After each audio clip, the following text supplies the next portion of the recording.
Bonjour, Kinamagin and Ireland Indigenous, and welcome to this production of Social Studies Explorer. Today's episode, Chapter 7, Section 3, Writing the Constitution.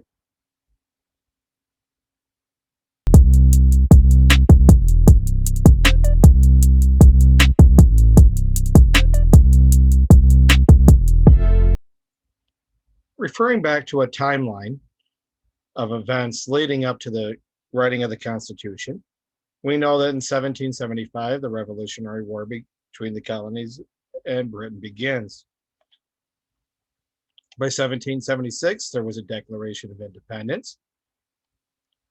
However, that is not to imply that all 13 colonies felt as if they were now one unified country. By 1781, the last battle of the Revolutionary War takes place, and we have the Articles of Confederation to help unify the 13 colonies. In 1786, representatives from 5 states met at Annapolis, Maryland, now the home of the U.S. Naval Academy, to discuss interstate trade. But so few representatives attended, they called for a new convention to be held in Philadelphia. 1787, the Constitutional Convention begins on May 25th. 55 representatives attend and begin drafting the Constitution. On September 17th, 1787, the convention comes to a close as the representatives sign the Constitution. And it goes into effect in 1788. So writing the Constitution. And we'll begin with a quote from Thomas Paine. "When it can be said by any country in the world, my poor are happy, neither ignorance nor distress is to be found among them. My jails are empty of prisoners, my streets of beggars. The aged are not in want, the taxes are not oppressive. The rational world is my friend because I am the friend of happiness. When these things can be said, they may that country boast its constitution and government. Independence is my happiness. The world is my country, and my religion is to do good." What do you think Thomas Paine meant by that?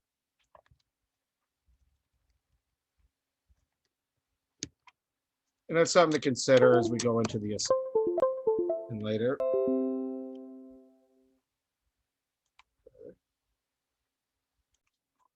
The Constitutional Convention occurred in May 1787 when 55 delegates from 12 states met in Philadelphia. Rhode Island was the only state to not attend the meeting. Some of the most famous names in America were there. Benjamin Franklin, at the young age of 80, was the oldest. George Washington served as chair. John Adams and Thomas Jefferson were absent. Both were in Europe as ambassadors for the new country. Others did not attend because they did not want a stronger central government. Patrick Henry, John Hancock, and Samuel Adams fell into this category. Over the course of the meeting, all of the delegates agreed to the following: that the national government should remain a republic, which means that people should elect representatives, that the government should have 3 parts: a Congress to make the laws, that's the legislative branch, a president to make sure the laws are followed, that's the executive branch, and courts to try cases of national law, that's the judicial branch headed by the Supreme Court. They also agreed that the country should have a written constitution. In some places in the world, the Constitution was never really written down. There would be amendments and it was the law, but it was never on paper. So good luck proving it. The national government should be allowed to collect taxes, which is a huge deal, as you remember from one of the chief weaknesses of the Articles. The national government should be allowed to control trade between and among the states and with other countries, interstate trade. Some items that they did not agree on: the number of votes each state should have, how to divide the power between the state and national government, how much power the president should have, and how the president should be chosen. Those are some pretty huge issues. Obviously, states like Virginia, they wanted, with a bigger population, to have more votes. Smaller states, such as Maryland, were like, no. Uh, the argument between about dividing power between the state and national government is as old as the republic itself, uh, and won't be addressed really until after the Bill of Rights is adopted. There were a number of American officials that were kind of leery of having a president with a lot of power. They did not want a president that was essentially a monarch. And then finally, how to choose a president. As you know, we somehow managed with the Electoral College. I feel like there should have been an easier way to do that. That would be more fair. But what do I know? For several weeks during that long, hot summer, the delegates debated and argued about many issues. In the end, they decided there were too many problems with the articles, and the best course would be write a new constitution. 4 months later, the document was completed and history was made. This is not what they were sent to do, so they did not share their work as they went along. They kept their discussions and decisions private from the rest of the world. Yes, that included covering the windows. That sounds as if it was easy, doesn't it? Well, there was a lot of discussion and disagreement among the delegates. First, they had to decide on the structure of the new government. They wanted to keep the freedoms they had earned through fighting and winning the Revolutionary War. Though, as in the past, people were still fearful of a powerful government that could tell them what to do at every turn in their everyday lives. They were independent and resourceful people and wanted to keep their individual rights. Next, there was the serious issue of slavery and how enslaved people should be counted and included in the new country. Northerners were concerned that the southern states would have more power because they had more population, even though their total population included many enslaved people. Read below to see how those two big problems were handled. Buckle in. Some of these ideas aren't very good. James Madison was well prepared for the convention, on a positive. He enjoyed studying different types of governments.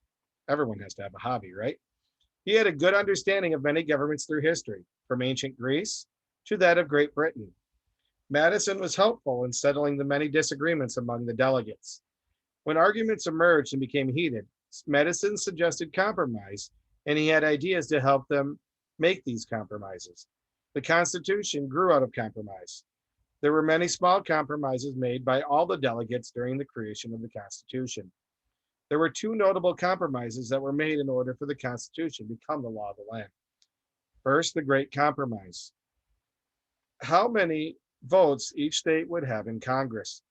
The compromise was to have two houses in Congress, the House of Representatives, based on the population of each state, where the people themselves would be represented, and the Senate with two members from each state, regardless of the population, where smaller states' votes were equal to those of larger states.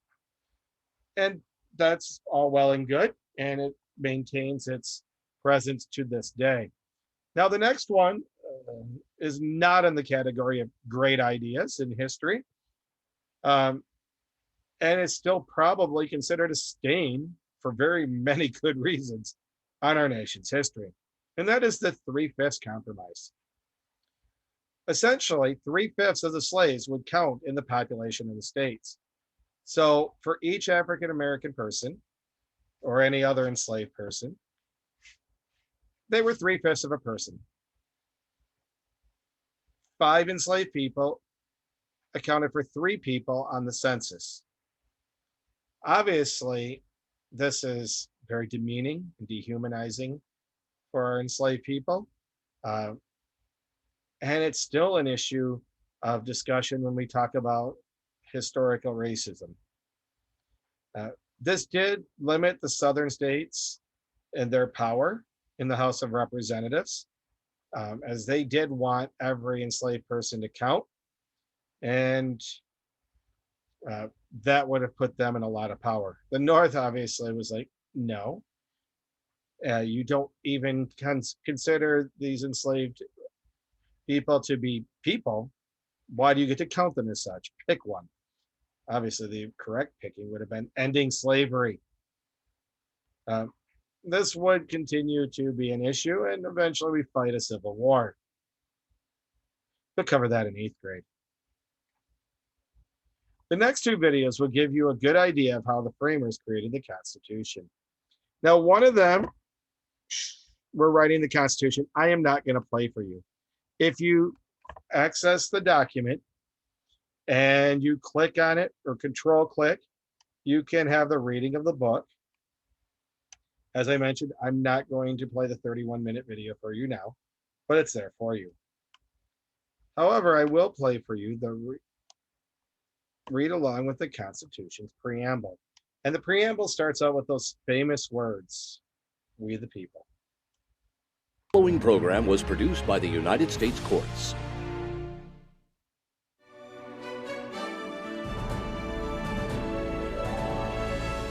We, the people of the United States, in order to form a more perfect union, establish justice, ensure domestic tranquility, provide for the common defense, promote the general welfare, and secure the blessings of liberty to ourselves and our posterity. Do ordain and establish this Constitution for the United States of America.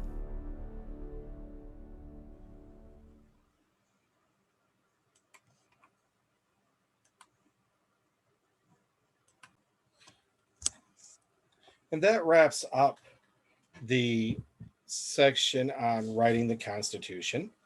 At this point, you should return to the Google Classroom and be prepared to answer a few questions. If you have further questions, please reach out to me at mireland@sagchipschool.net or ask during class. Have a minute, Gidjagad. Minwa, Mama P.